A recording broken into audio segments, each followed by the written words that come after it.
जय श्रीराम. श्री ब्रह्मचैतन्य गोंदवलेकर महाराज यांच्या प्रवचने ह्या पुस्तकातील आज 15 मार्चचं प्रवचन वाचायला सुरू करण्याआधी मला तुम्ही दिलेल्या भरभरून प्रतिसादाबद्दल तुमचे धन्यवाद मानायचे आहेत. त्यामुळे मला अत्यंत आनंद होतो आणि अजून उत्साह मिळतो की मी महाराजांचं हे प्रवचन वाचावं. दुसरी गोष्ट, महाराजांच्या प्रवचनातली भाषा पूर्वीच्या काळातली असल्यामुळे कधी कधी मला काही शब्द वाचता उमगत नाहीत आणि माझं वाचता चुकतं किंवा वरती बघत असताना खाली एखादी ओळ मध्ये सुटून जाते आणि त्याच्या पुढचं चुकून वाचलं जातं. त्याबद्दल मी तुम्हा सर्वांची माफी मागते. एक अज्ञानी समजून मला माफ करा आणि असंच माझं प्रोत्साहन वाढवत राहा. मला ह्याच मार्गात पुढे जायचं आहे आणि समजून घ्यायचं आहे की नामाचं प्रेम का येत नाही. तर सुरू करूयात 15 मार्चचं प्रवचन. उपाधिरहित मी म्हणजेच भगवंत. ब्रह्माचे निरूपण सांगता येण्यासारखे नसते. साखर खाल्ल्याशिवाय तिची गोडी कळत नाही. काही मर्यादेपर्यंत शब्दांनी सांगता येते. खोट्यावरून खऱ्याची परीक्षा करता येते. तसे माया ज्याला कळली त्याने ब्रह्म जाणले म्हणून समजावे. पण मी मायारूपच झालो तर ती कशी ओळखावी बरे? सत्यावर छाया पडली तर तीच माया झाली. वस्तू आहे तशी न दिसता विपरीत दिसणे म्हणजे माया. तेव्हा मायेच्या तावडीत सापडल्यावर सत्य आणि परमात्मा स्वरूप असणारे ब्रह्म जाणणे कसे शक्य होणार? जी जगते मरते ती माया, म्हणजेच माया ही नाचणारी आहे, भंगणारी आहे.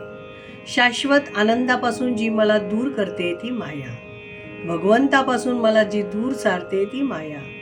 म्हणूनच ज्याने शाश्वत सुख मिळते, जे मायेच्या पलीकडे पकडीतून सुटण्याचा मार्ग दाखवते, तेच खरे तत्वज्ञान होय.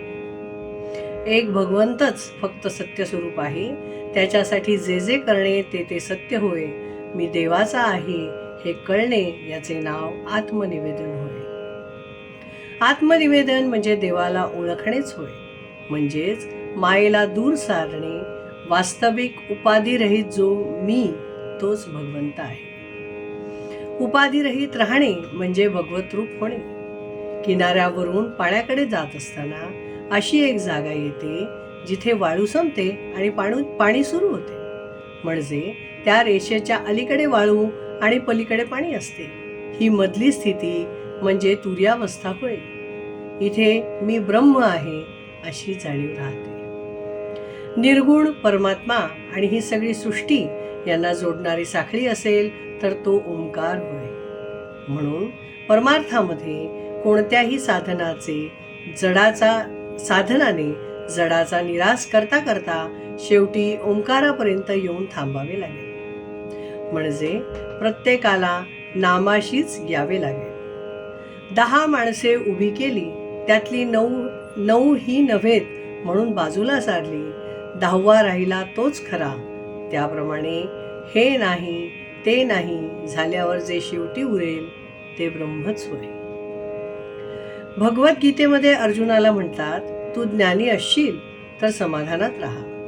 पण जर तू तसा नसशील तर मग उगीच ज्ञानाच्या गोष्टी सांगू नकोस आणि कोणाचे तरी म्हणजे अर्थात ज्ञानी माणसाचे ऐक आणि त्याप्रमाणे वाग.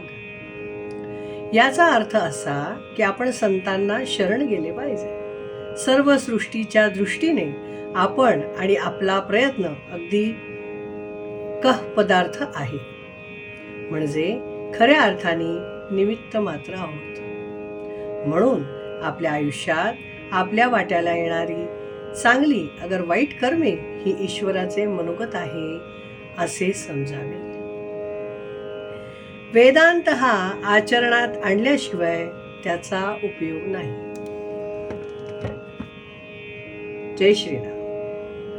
श्रीराम जय राम जय जय राम.